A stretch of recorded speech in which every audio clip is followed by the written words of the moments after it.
Dans ce journal, le président de la République, le professeur Alpha Condé, a procédé ce matin au lancement de la table ronde sur l'enseignement technique. La rencontre vise à redynamiser le secteur éducatif guinéen.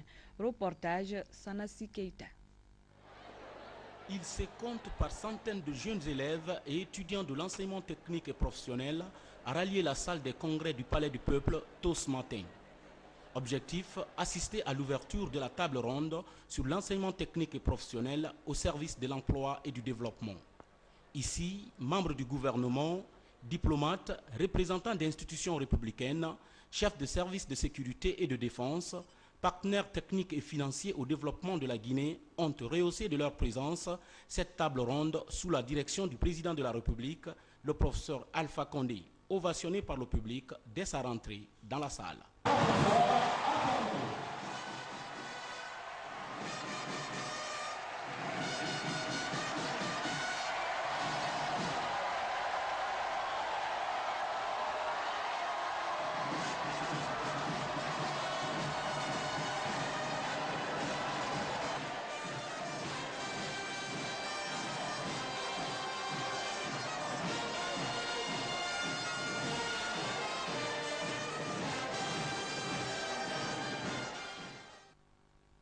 En organisant donc ce débat national sur un secteur aussi essentiel et fonctionnel que celui en charge de la formation aux diverses compétences techniques et professionnelles indispensables à la réalisation des objectifs de développement de notre pays, le département de l'enseignement technique et professionnel, sous la direction du ministre Damontan Albert Camara, a bien voulu s'inscrire dans la trajectoire du programme que le président de la République a élaboré pour ce volet éducatif guinéen dans le but de le réformer. La présente table ronde qui nous réunit aujourd'hui est initiée par le ministère en charge de l'emploi, de l'enseignement technique et de la formation professionnelle. Elle vise entre autres à trouver des solutions de réhabilitation de l'enseignement technique et de la formation professionnelle pour en faire le pilier du développement de l'emploi en République de Guinée.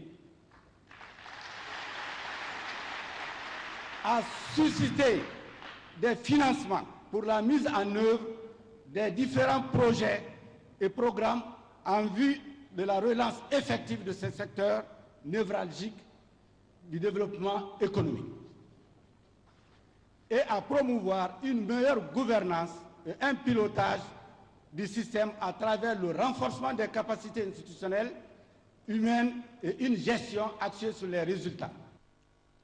Pour mener à bien cette mission, le département dispose d'un réseau de 105 institutions publiques et privées de formation technique et professionnelle.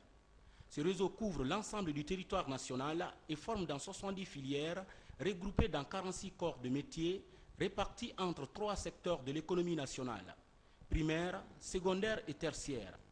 La lettre de politique prend en compte les orientations contenues dans les 139 propositions du quinquennat du chef de l'État. Ces orientations ont pour objectif, entre autres, d'offrir une alternative aux finissants du cycle primaire, de faciliter la formation professionnelle pour ceux qui ont terminé ou non le secondaire, d'assurer une qualification à ceux qui ont appris leur métier dans les réseaux d'apprentissage non formels. Les ambitions du ministre sont nombreuses pour insuffler une nouvelle dynamique à l'enseignement technique et professionnel guinéen, aujourd'hui en pleine mutation. La nouvelle aide de politique de développement de l'emploi et de l'enseignement technique et de la formation professionnelle s'inspire du nouveau contexte national, des priorités du quinquennat du premier président démocratiquement élu de notre pays, pour s'inscrire dans la mise en œuvre de la politique de développement économique et de restauration de la paix sociale et de la stabilité politique de notre pays. À notre avis, ceux-ci sont tributaires de l'avenir économique et social des jeunes des milieux urbains, mais également ruraux, qu'il ne faut pas pénaliser sur leur propre marché du travail dans la perspective de la mise en place de certains grands projets miniers, mais également dans l'agriculture et les autres secteurs vitaux de l'économie. C'est pour répondre aux pressantes demandes sociales et relever les nombreux défis et contraintes que, parmi les objectifs stratégiques prioritaires, le gouvernement a décidé d'offrir une alternative aux finissants du cycle primaire et du premier cycle du secondaire à travers des programmes de formation professionnelle de courte durée, d'assurer une qualification à ceux qui ont appris leur métier dans le réseau d'apprentissage non formel et qui, avec plus de qualifications, seront demain les véritables agents du développement de notre pays. Pour cette raison, le gouvernement a décidé de marquer davantage sa volonté politique de promouvoir le développement de toutes les compétences techniques et professionnelles dont le pays a besoin pour valoriser ses immenses potentialités. Et de ce fait, de faire désormais de l'enseignement technique et professionnel la deuxième priorité du système éducatif après l'enseignement de base, c'est-à-dire le primaire et le premier cycle du secondaire. C'est enfin dans cette logique que notre département s'investit pleinement dans le partenariat qu'il associe à présent au service civique d'action pour le développement. Dès lors, les partenaires techniques et financiers et les participants aux ateliers de cette table ronde comprendront qu'elle est destinée à présenter les grandes orientations stratégiques de notre réforme et une série de projets qui seront mis en œuvre à court, moyen et long terme. Ceci afin de promouvoir l'enseignement technique et professionnel au service de l'emploi et du développement. Pour le professeur Alpha Condé, cette table ronde n'est autre que de relever toutes les tares qui minent l'enseignement technique et professionnel en vue de qualifier le système éducatif dans le but d'assurer l'avenir de la jeunesse guinéenne. Malgré les efforts consentis de la cadre de la mise en œuvre de la réforme de l'enseignement technique et de la formation professionnelle, le système n'est pas encore en mesure de produire les spécialisations et les qualifications commandées par l'adéquation de la formation avec les besoins du marché de l'emploi. Aussi, je souhaite que cette table ronde ne se résume pas seulement à des propositions, mais qu'elle permette de mettre le doigt sur les tares qui minent notre enseignement tant professionnel que secondaire et universitaire. Nous savons très bien les tares. Il faut que nous ayons le courage de les affronter. Nous avons beaucoup d'enseignants qui ne vont jamais au cours, qui touchent leur salaire et qui ne travaillent pas. Nous avons beaucoup d'injustices dans le recrutement.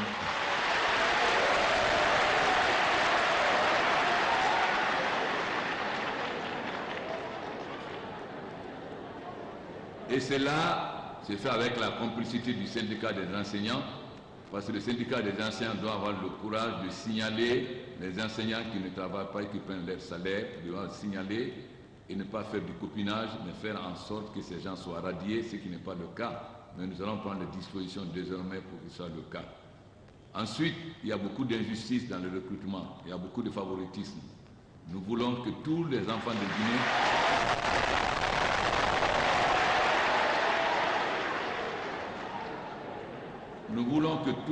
de Guinée aient les mêmes chances de départ, que votre père soit ministre ou simple forgeron ou paysan.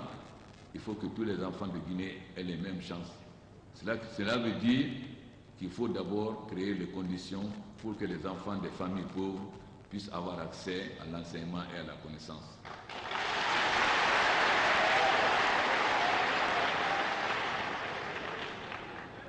Pour relever de nombreux défis et contraintes qui ont empêché de promouvoir suffisamment ce secteur, le gouvernement a décidé de mettre en œuvre une lettre de politique de développement de l'emploi, de l'enseignement technique et de la formation professionnelle qui nous engage à faire du secteur de l'emploi, de l'enseignement technique et de la formation professionnelle la deuxième priorité après l'éducation de base, conformément aux recommandations de la CEDEAO et de l'Union africaine. Ce qui nous permettrait ensemble, le gouvernement et ses principaux partenaires, d'ajuster les propositions de financement en vue de replacer l'enseignement technique et la formation professionnelle dans son rôle essentiel de moteur de la croissance économique et du développement durable de notre pays. C'est pourquoi nous vous demandons, au nom de mon gouvernement et à mon nom propre, de mettre en place des dispositifs qui permettront d'améliorer le niveau de financement du secteur conformément aux recommandations des États généraux de l'éducation, à travers une meilleure implication de tous les acteurs et partenaires nationaux, ainsi que les partenaires techniques et financiers dans le financement du secteur. Évidemment, il faudra aussi mettre un accent particulier sur la nécessaire amélioration de la qualité de la gouvernance en vue d'une utilisation des ressources allouées. Vous savez que notre pays est gangréné par la corruption et le mensonge.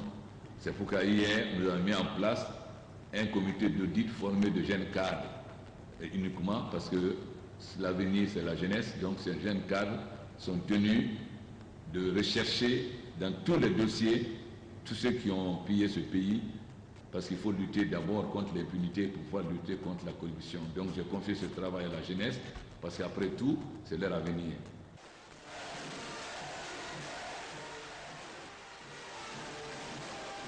Pendant 3 jours donc, les professionnels de l'enseignement technique et professionnel se pencheront sur les véritables problèmes qui empêchent le développement de ce secteur, porteur d'emploi et de croissance, en vue de son épanouissement. C'est en tout cas le souhait du président de la République, le professeur Alpha Condé, qui, avant de quitter cette salle, a eu droit à un bain de feu. Tenu à Conakry d'un séminaire sous-régional sur le développement durable en Afrique de l'Ouest, l'initiative est d'outiller les participants au respect des normes environnementales. Reportage Saïdou Diallo.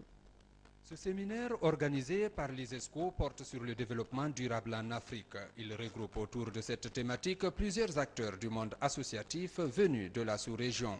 Une occasion pour eux d'échanger leurs expériences et explorer des pistes de solutions en vue d'une meilleure activation des programmes de développement qui tiennent compte de l'évolution économique et environnementale de nos États.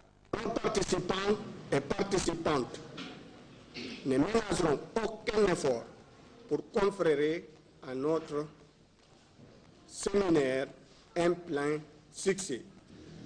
Cette activité s'inscrit dans le cadre de la célébration de Conakry, capitale de la culture islamique pour l'Afrique subsaharienne en 2011.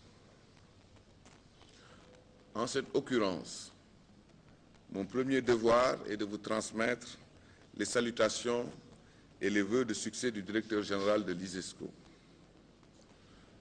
Je dois également réitérer nos remerciements au gouvernement de la République de Guinée qui accueille les rencontres de l'ISESCO avec une hospitalité généreuse jamais démentie et toujours égale selon les traditions nationales.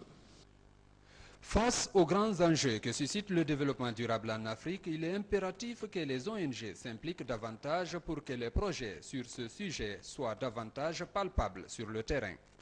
Depuis quelques décennies, nos pays sont confrontés à des aléas écologiques divers, au nombre desquels on peut mentionner, sans être exhaustif, l'avancée des zones désertiques, la destruction de la flore et de la faune, la exploitation des ressources halieutiques, la dégradation de l'environnement, des écosystèmes et des effets néfastes du changement climatique.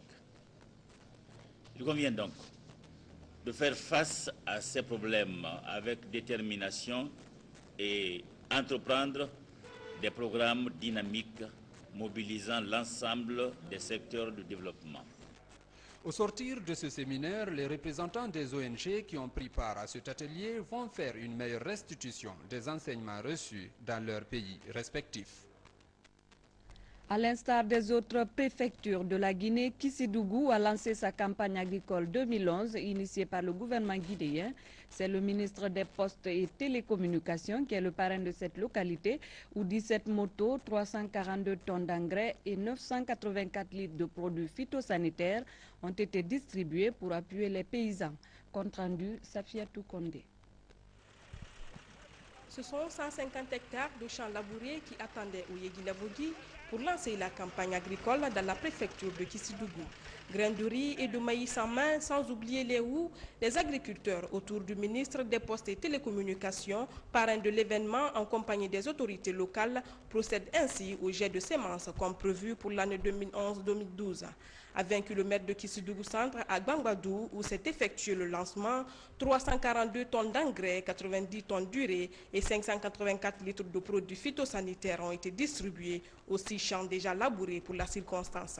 Pour le suivi des travaux, afin de mener à bien l'évolution de cette campagne pour assurer l'autosuffisance alimentaire, il a été offert 17 motos aux différents agronomes qui font office d'encadreurs.